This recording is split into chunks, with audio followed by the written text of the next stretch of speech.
Selamat pagi Bu. Pagi Pak. Bagaimana kabarnya hari ini Bu? Alhamdulillah sehat. Bapak sendiri gimana Pak? Alhamdulillah sehat Bu. Ngomong-ngomong ada keperluan apa ya Pak? Oh iya gini Bu, maksud saya bertemu dengan Ibu ingin memperbincangkan atau melakukan wawancara tentang pengambilan keputusan sebagai pemimpin gitu Bu, sebagai Ibu kepala sekolah. Baik Pak. Kalau ada yang bisa saya bantu nanti kita bicarakan bersama.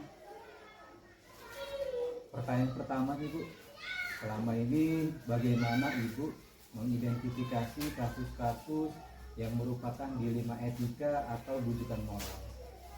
Untuk masalah kasus dilema atau rujukan moral itu dua kasus yang sama-sama sulit sih sebenarnya untuk diselesaikan, karena dua kasus itu sama-sama benar. Kalau yang satu dibenarkan, yang satunya dibenarkan juga. Kalau satu disalahkan, yang satu disalahkan juga. Namun sebelum penyelesaiannya biasanya para wali kelas di sini Pak yang melaporkan ada kejadian atau kegiatan yang dilakukan oleh siswa. Jadi wali kelas itu lebih dulu mengamati daripada kasus tersebut. Jadi kalau dilema etika itu kepentingan sama-sama benar ya, Iya, sama-sama benar. Justru itu ya Pak, kita sebagai pendidik harus jeli untuk menangani kasus tersebut, jangan sampai salah satu pihak itu dirugikan. Bagaimana Ibu menjalankan pengambilan keputusan di sekolah, terutama untuk kasus-kasus di mana dua kepentingan yang sama-sama benar seperti dilema etika atau yang mengandung nilai-nilai kebajikan? Sebelumnya saya tanya dulu Pak, permasalahannya seperti apa. Jika permasalahan itu tidak tidak signifikan, maksudnya tidak terlalu parah, ya bisa diselesaikan dengan musyawarah. Baik itu dari yang kasus anak, misalkan cerita, masing-masing anak cerita. Kadangkala terpancing emosi siswa kita itu kan seringkali terpancing emosi, banyak yang gara-gara perihal sepele kemudian dijadikan hal besar. Nah kita tanya dulu, kita telusuri sampai detail supaya permasalahannya jelas, baru kita bisa dapat mengambil kesimpulan. Berarti mencari kejelasan informasi dulu Bu ya. Iya. Nah, langkah-langkah atau prosedur seperti apa yang Ibu lakukan selama ini dalam pengambilan keputusan tadi?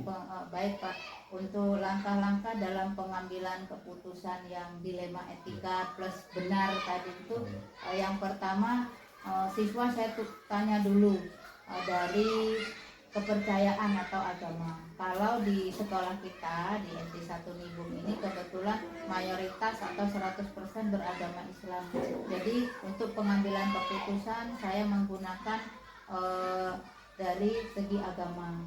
Saya tanya dulu proses kegiatan keagamaan di rumah agar anak itu bisa sadar dengan kita beri masukan atau pelajaran agama, dengan catatan kita cerita tentang kasus-kasus atau tentang sejarah-sejarah atau cerita-cerita, bisa jadi dari cerita kejadian masa lalu atau cerita-cerita Nabi. Dan dengan cerita tersebut anak-anak bisa sadar untuk tidak melakukan kegiatan yang membingungkan kita sebagai pendidik untuk mengambil kesimpulan.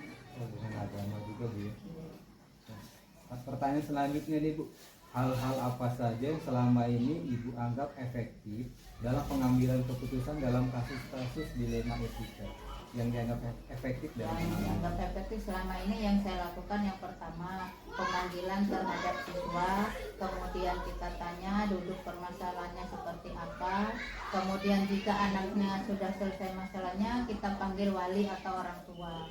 Dari orang tua kita tahu permasalahan anak, dan orang tua juga tidak menyalahkan pihak dari orang tua sendiri atau wali murid, bahkan terhadap pendidik atau guru. Berarti dipanggil dulu Bu ya. Iya, pemanggilan dulu.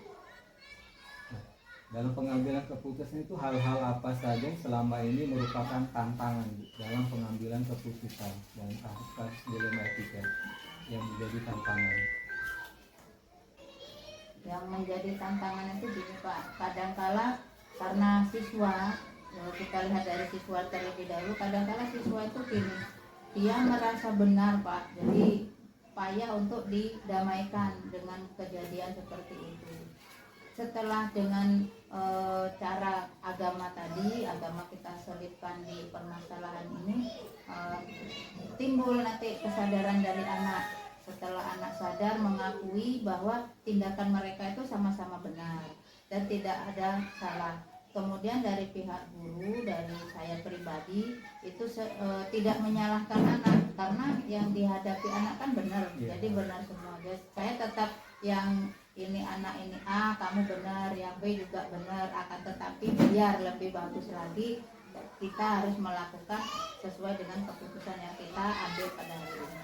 Kemudian yang kedua, dari pihak wali murid juga kalau dipanggil ke sekolah, mereka langsung berpendapat, waduh pasti ada masalah, ada gini-gini. Orang tua juga nggak mau disalahin, maka untuk itu kita cari jalan keluarnya dengan cara musyawarah sebagus-bagusnya. Berarti dengan musyawarah ya Bu? Iya. Terus selanjutnya Bu, apakah Ibu memiliki sebuah jadwal tertentu atau penyelesaian dalam kasus penyelesaian dilema etika, atau langsung penyelesaian di tempat? Kalau jadwal itu kan Pak, tidak ada jadwal terstruktur, misalnya tiap bulan atau termin. Nah kalau misalkan bulan pertama tidak ada kasus kan berarti jadwal kita nggak bisa kita laksanakan. Nah yang efektif itu setiap ada kasus langsung diselesaikan. Oh, setiap ada kasus langsung Langsung diselesaikan. Selanjutnya nih Bu, adakah seseorang atau faktor-faktor apa saja selama ini yang mempermudah Ibu dalam mengambil keputusan gitu, membantu?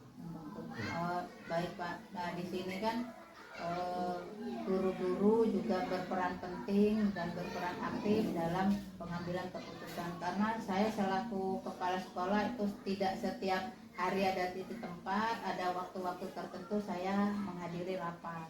Jadi ada Bapak Ibu Dewan Guru, terutama wali kelas, yang saya percayakan untuk menangani kasus-kasus yang ada di sekolah. Jadi dibantu oleh rekan-rekan sejawat Bu ya, Iya, Bu-ibu Dewan Guru. Nah terakhir nih Bu, dari semua hal yang telah Ibu sampaikan tadi, pembelajaran apa yang dapat Ibu petik dari pengalaman Anda pada saat pengambilan keputusan? Pengalaman yang berharga yang sangat penting Pak, seperti dalam agama itu, jika kita berjihad dan mengambil keputusan benar, maka kita akan mendapatkan 2 pahala. Jika salah kita akan mendapatkan 1 pahala. Nah untuk itu saya berusaha supaya pengambilan keputusan itu mendapatkan nilai plus atau 2 pahala. Jadi berusaha untuk seadil-adilnya dan seteliti mungkin sebelum keputusan itu saya berikan atau saya ambil untuk menangani kasus-kasus yang dilema tadi. Jadi harus teliti Bu ya, Iya. dalam mengambil keputusan. Ibu, ini sudah selesai ini pertanyaan wawancaranya. Saya ucapkan terima kasih atas waktunya, atas pengalaman yang Ibu berikan, jadi pembelajaran buat saya nanti. Sama-sama. Mungkin hanya itu yang bisa saya lakukan. Kalau misalkan Bapak masih ada kepentingan, boleh kok kita ketemu lagi. Terima kasih. Selamat pagi Bu. Selamat pagi, Cik. Selamat pagi juga, Pak. Apa kabar hari ini? Alhamdulillah sehat, Bapak. Apa kabar? Alhamdulillah sehat juga Bu. Amin. Sebelumnya saya ucapkan terima kasih sudah diberi kesempatan untuk melakukan wawancara terhadap Ibu sebagai pemimpin di sekolah. Ya. Jadi selama ini bagaimana Ibu dapat mengidentifikasi kasus-kasus yang merupakan dilema etika atau rujukan moral? Ya, makasih. Nah, jadi sesuai dengan pertanyaan Bapak tadi, ya, kami selaku kepala sekolah mengambil langkah. Yang pertama itu, kalau masalah dilema itu ada dua kepentingan, Pak, yang sama-sama benar, tidak ada pilihan yang salah. Satu, kalau rujukan moral itu dua kepentingan benar atau salah. Kalau rujukan moral viral tidak membuat nyaman saya sebagai kepala sekolah. Oh, jadi dilema etika itu punya dua kepentingan yang Iya, sama-sama benar, Bu ya. Kalau rujukan moral itu berarti ada dua benar dan Iya, salah. itulah langkah kami. Oh gitu. Yang kedua nih Bu, pertanyaan kedua, bagaimana Ibu menjalankan pengambilan keputusan di sekolah, terutama untuk kasus-kasus di mana ada dua kepentingan yang sama-sama benar, yang bikin dilema, yang atau mengandung nilai-nilai kebajikan. Di sini saya pribadi selaku kepala sekolah TK,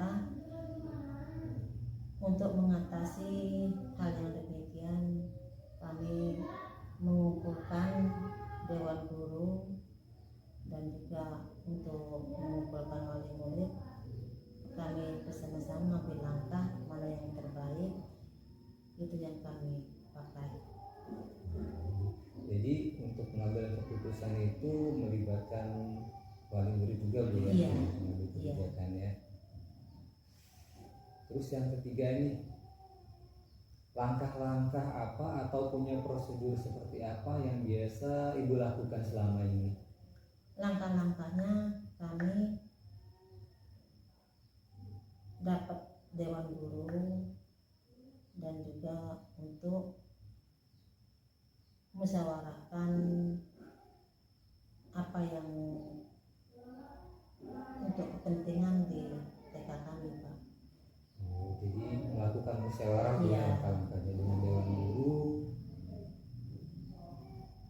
Pertanyaan selanjutnya Bu, nih yang keempat, hal-hal apa saja yang selama ini Ibu anggap efektif dalam pengambilan keputusan pada kasus-kasus dilema etika?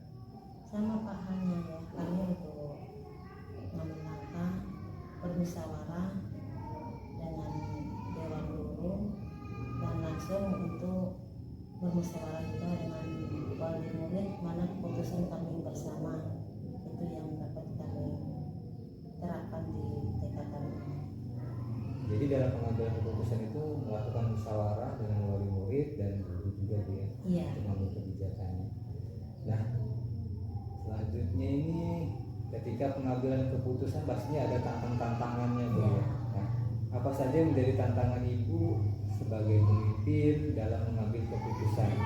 Tantangan kami ambil untuk di TK kami ini, Pak, ya, gimana cara mengambil keputusan yang sebenarnya dan dapat diterima oleh semua pihak, sehingga saya harus mencari solusi bersama guru kami. Jadi mengambil keputusannya melibatkan semua pihak Bu ya, Iya. pihak terkait untuk mengambil keputusan kebijakan. Apakah Ibu memiliki jadwal tertentu dalam mengambil sebuah penyelesaian terhadap kasus dilema etika atau langsung menyelesaikannya di lokasi di tempat? Apakah memiliki sebuah jadwal menyelesaikannya atau punya prosedur untuk langkah-langkah yang akan dijalankan? Langkah-langkah kami ini, yang pertama kami bisa menyelesaikan di tempat dengan langkah untuk membuat jadwal rapat dewan guru. Kalau itu bisa diselesaikan lewat musyawarah guru, tapi kebanyakan bisa selesai juga itu, Pak. Kami bikinkan tanggal untuk bermusyawarah. Berarti buat jadwal Bu ya, Iya. jadwal rapat musyawarah untuk menyelesaikan kasusnya. ada nggak nih Bu seseorang atau faktor-faktor apa yang selama ini mempermudah Ibu membantu dalam mengambil keputusan dalam kasus-kasus dilema etika? Banyak Pak faktor-faktornya ya yang untuk membantu kami mengambil keputusan dalam kasus dilema etika ini. Pokok pertama, jadwal untuk tata tertib kami dan juga cara mendidik yang anak yang dididik dan lain sebagainya. Gitu ya Bu. Berarti mempermudah bantuannya mengambil keputusan ini berarti berpihak ke anak didik Bu ya, Iya. dalam mengambil keputusan itu, dan musyawarahnya yang penting untuk kepentingan murid. Yang selanjutnya Bu nih, dari hal semua yang telah Ibu sampaikan tadi, pembelajaran apa yang dapat Ibu petik dari pengalaman Ibu mengambil keputusan dilema etika? Banyak Pak yang dapat kami petik pelajaran untuk hasil semua yang kami musyawarahkan ini. Saya melihat guru-guru saya banyak bersemangat untuk mendidik anak-anak, dan juga dari kedisiplinan mereka, dari anak dididik, dan untuk yang pendidik juga, atas kerjasama kami selama ini mengambil langkah musyawarah antara dewan guru dan juga antara wali murid. Itu yang dapat saya petik. Jadi pelajarannya karena pengambilan keputusan bersama-sama banyak manfaatnya Bu Iya. ya, untuk sekolah. Terima kasih Bu ya, karena ini pertanyaannya juga sudah selesai. Jadi saya ucapkan terima kasih atas waktunya dan kesempatannya untuk saya melakukan wawancara ke Ibu sebagai kepala sekolah. Ya, sama-sama.